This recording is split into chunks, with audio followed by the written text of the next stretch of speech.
Ethan Hunt is back in The Final Reckoning. Straight up sounds like the title of like the final anime episode, the big clash, and that's what this film is. It's marketed as the final Mission Impossible. It is a direct sequel to Dead Reckoning. I loved that movie. While I'm on the topic of loving stuff, I love Mission Impossible, genuinely. Stay tuned tomorrow, by the way, Thursday after this video. I'm going to be doing a Mission Impossible tier list, and I'll see you all there. But for real, this is one of my favourite franchises of all time. I grew up with the Mission Impossible films. They have a special place in here, and I was gassed. Real talk. This is top 3 most anticipated movies of the year. This, Fantastic Four, and Jurassic World. And I gotta be honest, the other two obviously ain't out yet. This has set the benchmark. Story-wise, again, it continues from the last movie, and it's just great, man. It's that doubled, tripled, more crazy, more intense. Just the stakes in this movie are genuinely the highest they've ever been across any Mission Impossible movie. Like, the stakes are the absolute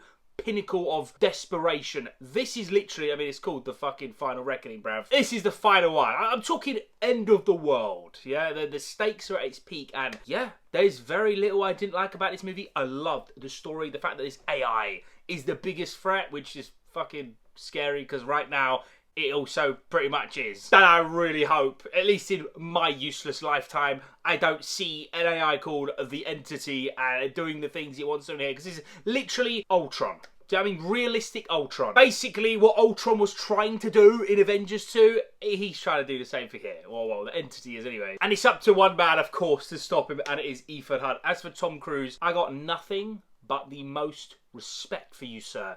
Your own stunts, your own team, great acting, emotional beats. Again, the stakes are crazy, and you feel it in like the death-defying, impossible stuff he's doing. It's just, it's too sick, man. I love the franchise for it, and of course, it's got craziness in this episode, in this movie as well. Might as well be episodes, man, or chapters, considering I think this is number 8, bro. Or is it number 9? I don't even know. I've lost count. There's a lot of these movies. Simon Pegg, another standout, returning as Benji. This, you know, Haley Atwell's back, Captain Carter. There's a few other people. I don't want to say bye, she ain't Captain Carter in the movie, but that, I mean, I'd be dead to see it. But those returning characters, especially from Dead Reckoning, are in this movie. And a few extra ones, little hidden gems I did not see coming. I'm not going to spoil it, don't worry. Sound, CG, emotional beats, the action, obviously, it is flawless, man. Anytime Tom Cruise is in these movies, you know it's going to be sick. Also loved, again, no spoilers, don't worry, they tied, yeah, a lot of things from the past 7 or whatever movies into this movie. They don't feel forced. They seem and actually feel genuine. And you know, like,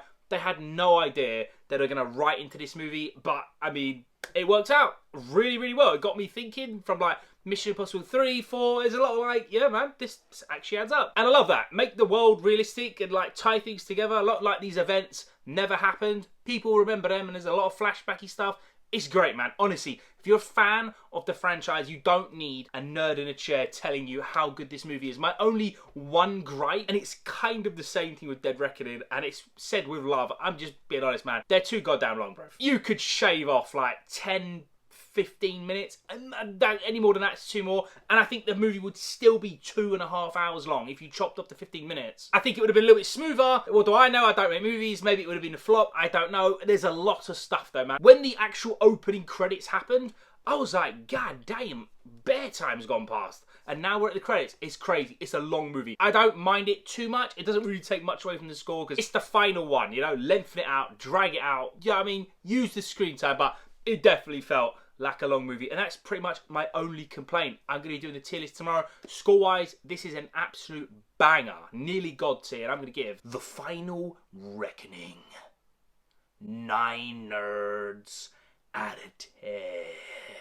Tom Cruise has just made this franchise so sick, and each installment, like, has its own twist, own story, different side characters, but it all comes together neatly in a package in this last movie. And yeah, if this is like a kind of, I say a love letter, I hate that saying, it's a love letter to the fans. It really kind of is though. Lots of Easter eggs, lots of things tying in, and I'm here for it, man. Final movie in this mega collection has landed on a banging note, and there's only really one that I don't really like, and stay tuned for that tomorrow for the tier list. See you all there, take care, peace.